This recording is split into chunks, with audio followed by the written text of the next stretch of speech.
Bonjour à toutes et à tous. J'ai le grand plaisir de vous inviter à un voyage au cœur du système d'éducation à l'alimentation des enfants. Un voyage qui était dessiné, cartographié par le Children Food Education Lab.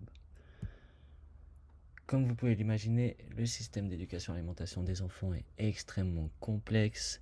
Pour l'aborder, on a dû multiplier les approches, faire des voyages apprenants dans les institutions, rencontrer des acteurs engagés, des organisations et également on a fait des exercices de modélisation de système avec les 12 participants du lab. Ici, on a ce qu'on appelle une carte politique. Politique dans le sens qu'elle permet de comprendre les interactions, les jeux de pouvoir, là on voit en rouge, les jeux de financement également en jaune. On peut comprendre comment le savoir est transmis en bleu, comment le savoir arrive jusqu'aux enfants, et également les influences alimentaires en trétille orange. Pour vous finir la petite présentation, l'explication des légendes, donc en rouge on a les systèmes qui interagissent avec ces systèmes d'éducation à l'alimentation des enfants. En bleu on a les ressources pédagogiques.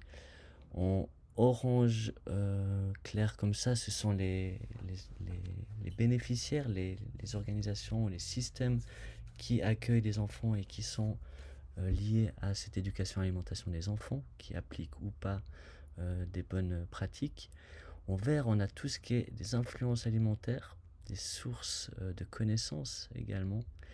Et en orange, les stratégies cantonales ou nationales qui sont autour de ce système d'éducation à l'alimentation des enfants. Le reste, ce sont les organisations, les sociétés et les institutions. Le but ici, c'est pas de vous faire une présentation exhaustive, on est encore loin d'avoir fini. Il faut encore 6 mois à 12 mois pour le finir. Ce qui compte, c'est de vous transmettre une image pour nourrir votre compréhension du système. Et pour se créer une image, rien de tel que des récits. Donc moi, je vous invite à prendre les rôles des différents acteurs, à commencer par les enfants. Donc je me réveillais ce matin, je suis un enfant de 10 ans, je me lève dans la jungle de l'information. Et qu'est-ce que je vois autour de moi? Alors des gens bienveillants mais très occupés comme mes parents, mes enseignants. Je vois aussi mes copains qui n'ont pas toujours des bonnes habitudes alimentaires mais qui sont cool. Tout comme les copains du club avec qui on aime bien se taper un burger quand on a gagné un match. On voit aussi le cuisinier de la cantine qui est sympa mais pas toujours inspiré. On voit également tous ces messieurs et ces madames qui nous font des clins d'œil à la télé, partout dans la rue, pour manger des trucs trop bons. Attends, je suis parent, facile, père de 2 enfants, il faut aller gagner des sous, s'investir pour le Children Food Education Lab, faire un petit peu de bénévolat, pas oublier la récré des enfants, leur sport, la musique après. Après, voilà, je vais leur transmettre les valeurs d'une culture alimentaire durable. J'essaie d'aller un peu chez l'artisan, au marché, à la ferme, chez l'épicier. Mais ça prend du temps, c'est plus cher. Et puis finalement, les supermarchés, c'est vachement pratique. C'est pas cher. Et puis finalement, c'est plutôt sain et durable, hein, ils le disent dans la publicité, quoi. La question que je me pose, vu que beaucoup pensent que nous sommes responsables de l'éducation et l'alimentation des enfants, pourquoi nous qui payons tellement d'impôts, qui finançons la promotion de la santé à travers les primes maladie ou la loterie remonte chaque fois qu'on gratte un carton, qui est le plus grand mécène de Suisse, pourquoi est-ce qu'on n'a pas plus de soutien pour nous accompagner dans cette éducation à l'alimentation des enfants? C'est une question ouverte. Maintenant, je suis enseignant, passionné, prof en primaire, j'adore cuisiner, j'ai envie de transmettre à mes élèves les petits gestes d'une alimentation saine et durable. Malheureusement, dans le plan d'études roman, comme le Lernplan 20, on n'a que 12 périodes consacrées à l'alimentation, 12 heures sur 6 ans. C'est vraiment léger. Après, j'ai vu qu'autour de moi, il y avait plein d'offres pédagogiques, d'ateliers, de programmes en alimentation qui étaient géniaux. Mais il faut les chercher, il faut les trouver, et après, quand on les a trouvés, il faut les budgets. Et ça, c'est pas toutes les communes qui peuvent se permettre. C'est pas tous les cantons non plus. Il y a une forte disparité d'un canton à l'autre, ce qu'on appelle le fédéralisme, et c'est pas évident. passe de l'autre côté. Maintenant, je suis un lobbyiste, travaillant pour une société de relations publiques au service de l'industrie agroalimentaire et de la grande distribution. Mon travail consiste à alléger les législations autour des produits industriels et également d'améliorer l'image et l'attractivité auprès du grand public et notamment les enfants qui sont les clients de demain. Donc pour réussir cet ambitieux projet, j'ai une palette d'outils et de techniques à disposition, à commencer par le marketing à destination des enfants qui n'a jamais été légiféré malgré plusieurs passages au Parlement, au fédéral, ça a toujours été refusé. Donc on peut mettre de la publicité de produits ultra transformés juste devant une école et c'est tout à fait permis et il faut dire ça marche super bien. On a également les supermarchés comme force de frappe, avec 95% environ des consommateurs qui s'y rendent.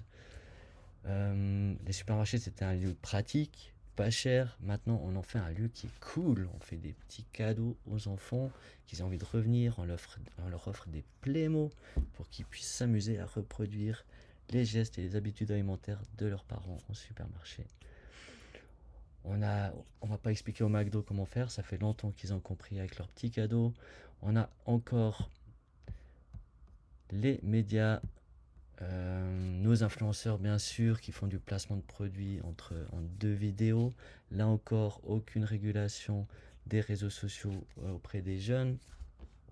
Ça a bien marché le petit lobbying. Et on a également des chaînes TV, des chaînes radio, des journaux qui, eux, font plutôt passer des messages d'une culture alimentaire industrielle bienveillante pour diffuser le message auprès du grand public. C'est un peu le même travail que fait l'alimentarium, qui est aussi un lieu génial, didactique, ludique, attractif, interactif avec tous ces jeux et tout, qui rappelle bien au début que la nourriture fraîche et cuisinée, c'était la nourriture de nos ancêtres et qu'aujourd'hui, les habitudes alimentaires sont industrielles, c'est tout à fait normal, ça fait partie de l'évolution. Voilà, tous ces prises de position vers l'industrialisation, ça sert surtout à diluer le débat public et à démobiliser l'opposition.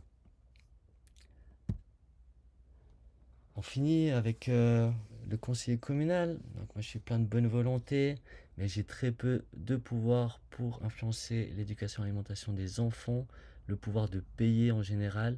On a un petit pouvoir quand même pour quand on a les moyens de financer des cours à option, des jardins pédagogiques, etc. Par contre, on a un grand pouvoir sur les cantines.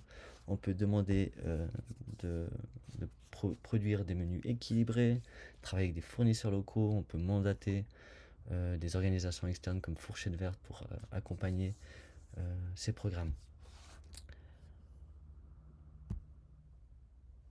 Je suis conseiller d'État, donc mon travail consiste surtout à appliquer les stratégies nationales comme la stratégie nutrition, la stratégie santé, et qui est notamment opérée à travers le PAC, le plan d'action cantonal. On est aussi en charge du plan climat cantonal. Donc tous ces programmes vont dans le sens d'une alimentation plus durable en général. À savoir que dans le plan cantonal, il y a quand même très peu qui est misé sur l'éducation et l'alimentation. On a une très grande marge de manœuvre pour appliquer ces stratégies. On peut notamment redonner aux communes le pouvoir et l'engagement. On peut faire appel à des organisations, des projets associatifs. On peut également utiliser nos institutions, leur donner les moyens de réaliser cette transition. On a aussi des médias assez puissants qu'on peut utiliser pour diffuser le message d'une culture alimentaire saine et durable, si on en a la volonté. Enfin, moi je suis conseiller fédéral, alors j'ai bien compris qu'il y avait des problèmes sanitaires, environnementaux et sociaux autour de l'alimentation. C'est pourquoi on a créé des commissions, on a été demandé au DFI, au département fédéral de l'intérieur, qui contrôle l'OSAV et les autres institutions autour de l'alimentation, de trouver des réponses. Et on a eu plusieurs pistes. Apparemment, les industries ont une grande responsabilité. Alors, on a été leur dire d'exercer leur responsabilité sociale. Alors, pour l'instant, c'est volontaire. On ne veut pas casser la productivité de la Suisse et baisser dans notre compétitivité, hein. Mais voilà, on a aussi mis en place des stratégies comme la stratégie nutrition et la stratégie santé qui vont dans ce sens-là. On a des médias puissants aussi qui peuvent passer des messages quand il faudra passer des messages. Merci. C'était un petit tour d'horizon du système d'éducation à l'alimentation des enfants par le Children Food Education Lab. Si vous voulez d'autres informations, vous voulez visiter nos cartes plus en profondeur, elles sont disponibles sur le site pour l'instant de papillon.com et bientôt sur le site du Children Food Education Lab. Merci, à bientôt.